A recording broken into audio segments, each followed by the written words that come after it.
Top quality और consistent performance के लिए सिर्फ सिल्वर पंप नाम याद रखना। बड़ी खबर है, खार्किव में रूस के विध्वंसक हमले को लेकर धमाके की गूंज से दहल गया है यूक्रेन का शहर खार्किव। खार्किव पर बड़े हमले हुए हैं, तस्वीरें आपके सामने हैं। रूस के बड़े विध्वंसक हमले लगातार खार्किव में हुए हैं और धमाके की गूंज से खार्किव दहल गया है।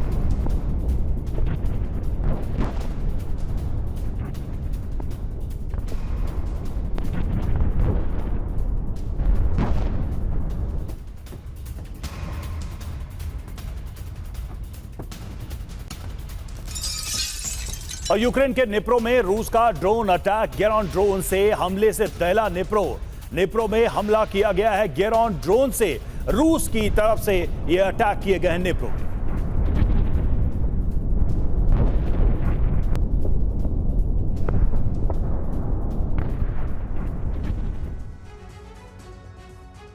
तो देखिए, बड़ी खबर आ रही है, जंग के मैदान से रूस का यूक्रेन पर बड़ा हमला हुआ है। गेरान मिसाइल से यूक्रेनी सेना पर अटैक किया गया है। दरअसल ये ड्रोन है, गेरान ड्रोन से ये अटैक हुआ है। निप्रो पेट्रोवस्क में सैन्य ठिकानों को बनाया गया है निशाना।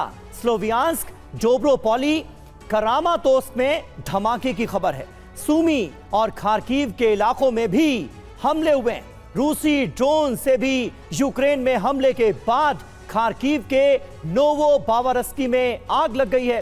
सूमी के बॉर्डर के इलाके में भी मिसाइल से हमले की खबर सामने आ रही है। कुल मिलाकर रूसी हमलों से यूक्रेन दहल रहा है। आखिर मकसद क्या है इन बड़े हमलों का, जानने की कोशिश करते हैं। हमारे साथ तमाम खास मेहमानों का एक बड़ा पैनल मौजूद है। मेजर जनरल वी के दत्ता हमारे साथ मौजूद हैं, air vice marshal OP Tiwari हमारे साथ मौजूद हैं, महेश सचदेव हमारे साथ मौजूद हैं, पूर्व राजदूत। आप सभी का स्वागत है। सबसे पहले दत्ता सर, मैं आपसे जानना चाहूंगा, क्या स्ट्रैटेजी, क्या रणनीति नजर आ रही है? एक बार फिर रूस ने बड़े हमले करके दहला दिया है यूक्रेन को। इस जंग में अब क्या होता हुआ आप देख रहे हैं?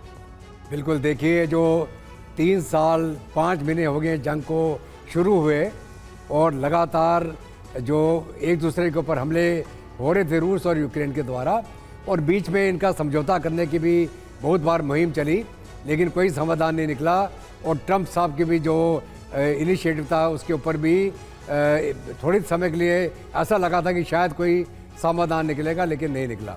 अभी जो जंग है ये वॉर ऑफ अट्रिशन है। और रूस क्या कर रहा है, आस्ते आस्ते वो इलाका जो कब्जा करना चाह रहा था, डोनबास और लुहांस्क का जितना इलाका है, और बल्कि तकरीबन लुहांस्क का तो इलाका उसने ऑलमोस्ट कब्जा कर लिया है। तो जहाँ पे यूक्रेन अट्रिशन कर रहा है, वहाँ पे रशिया अट्रिशन के साथ साथ ज़मीन भी कब्जा करता चला जा रहा है। और आगे चल के कोई भी अगर नेगोशिएशन होगा तो रूस उस स्ट्रेंथ के साथ नेगोशिएट करेगा कि जो उसने ऑलरेडी कब्जा कर लिया है, तकरीबन 25% उसका इलाका अभी यूक्रेन का रूस के पास में आ गया है, तो वो उस स्ट्रेंथ से नेगोशिएट करेगा। इसमें यूक्रेन का कोई फायदा नहीं हो रहा, तबाही हो रही है, नुकसान रूस का भी हो रहा है, लेकिन किसी के प्रेशर के नीचे रूस समझौता नहीं करेगा। ये उन्होंने बहुत क्लियर एक स्टेटमेंट दे दिया है अपना। चाहे अभी यूरोप में डिफेंस बजट बढ़े, चाहे कोई सपोर्ट करे यूक्रेन को, चाहे ना करे, लेकिन रूस अपने स्टैंड के ऊपर कायम है कि वो जो उसके पहले 4 शर्तें थी उन शर्तों पे आज भी कायम है। किसी के दबाव के आगे यानी झुकने वाला रूस नजर नहीं आ रहा है। और ऐसे में देखिए, नाटो से महाजंग की तैयारी में है रशिया। बेलारूस में रूसी ऑर्चनिक की तैनाती की गई है। ऑर्चनिक की जद में आ जाएंगे नाटो देश। पोलैंड, लिथुआनिया और लातविया पर भी खतरा बढ़ता नजर आ रहा है। बेलारूस में रूसी ऑर्चनिक की तैनाती कर दी गई।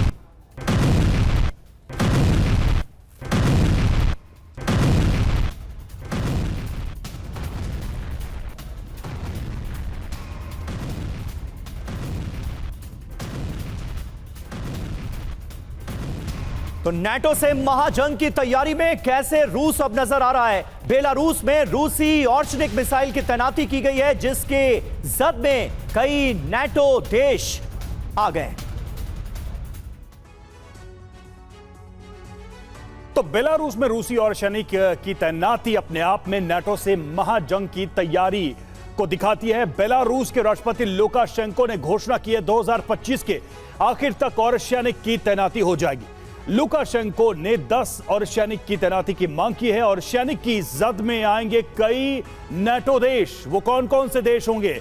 उसमें सबसे प्रमुख होगा पोलैंड। बॉर्डर सीमाएं लगती हैं बेलारूस से, लिथुआनिया, लातविया, ये सभी जद में आ जाएंगे और सैनिक के तैनाती से नाटो के साथ रूस का टकराव भी बढ़ेगा। नाटो की तरफ से तेज होगी रूस की घेराबंदी और इसी वजह से यह कहा जा रहा है कि आने वाले समय में नाटो के साथ एक बड़ा टकराव देखने को मिल सकता है। रूसी और सैनिक की ताकत क्या है जरा ये भी देख लीजिए। परमाणु हथियार ले जाने में सक्षम है, इससे हमला करने में यह सक्षम है।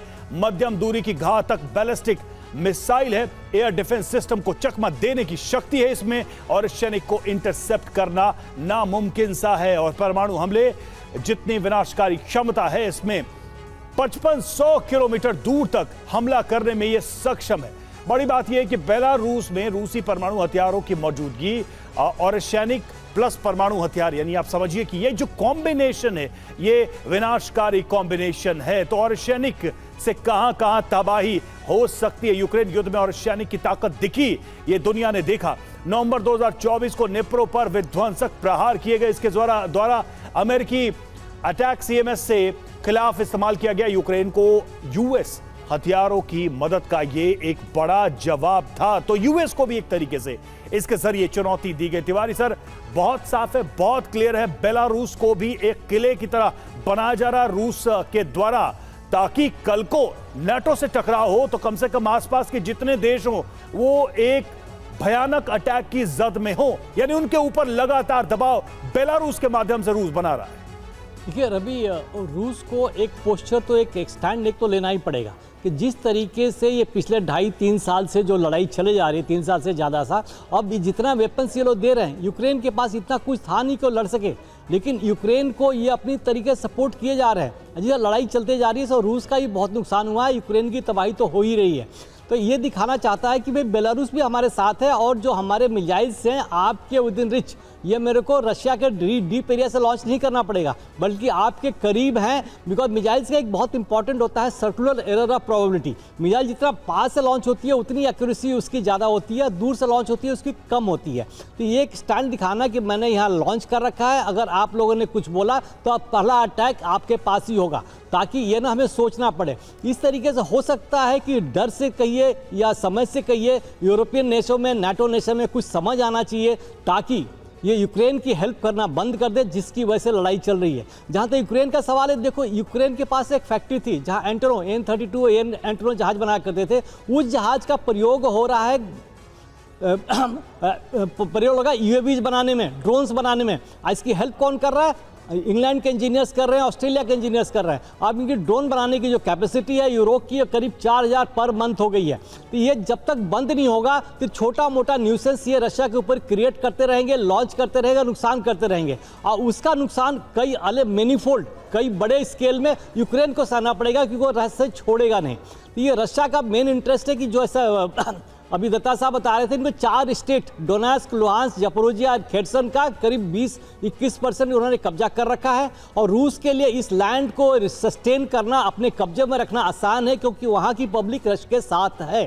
अब रशिया का मेन इंटरेस्ट है कि जब तक ये दबाव बनता रहे, एक बफर जोन, निपर रिवर के किनारे एक बफर जोन क्रिएट कर सके और अपनी पोजीशन मजबूत कर सके। बफर जोन भी बने और वो मेंटेन भी रहे आने वाले समय में, और नाटो का जो दबाव है उसको मिनिमाइज और लिमिटेड किया जाए। ये सारी चीजें नजर आ रही हैं।